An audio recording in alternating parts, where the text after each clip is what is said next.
Apricot. What did you want to talk about? I've thought about going to look for Dad so many times. Phantom Brave: The Lost Hero is a great follow-up to one of Nippon Ichi's less-known titles. The gameplay additions and 3D style work well with what was enjoyable about the original game, and the new characters are a blast to follow. The amount of ways to power up might be a bit overwhelming, but there's no shortage of fun to be had in this sequel. The main concept of Phantom Brave: The Lost Hero is the same as the first. As Morona, you can confine the spirits of those who have passed on into different items, allowing them to fight for you. This can be anything from a rock to a gun, with most of the spirits you can find being custom characters. Different items provide different effects and boons to your characters, adding an extra layer of neat strategy to each map. There's an adequate level of challenge to the game, so I always felt like I was doing just well enough to progress.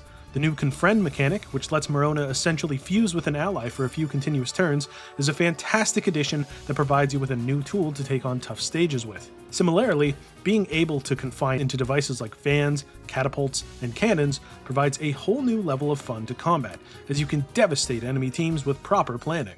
The mission-based structure of Phantom Brave: The Lost Hero works to its benefit, making it easy to play in bursts for as little or as long as you want to.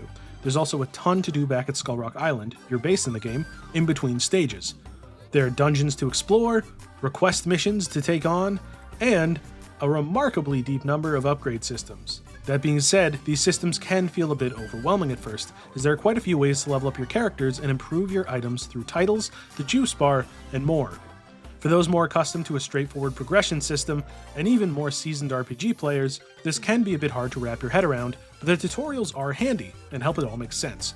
Still, it can feel a bit laborious to cover them all in between levels, but soon enough you'll be putting all your experience into juice and getting more than you could before.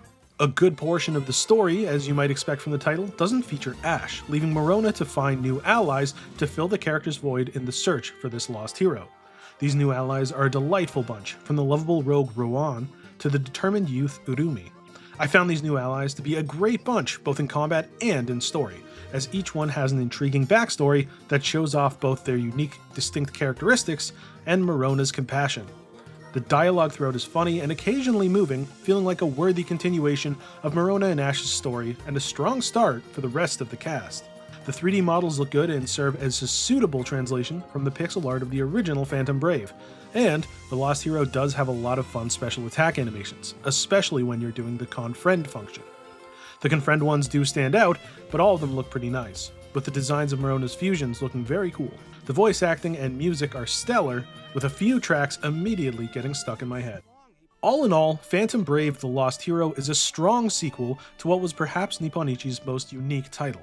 The characters are charming, the gameplay is robust and tactical, and while the unlockable methods of powering up might be slightly overwhelming, newcomers should manage just fine playing through.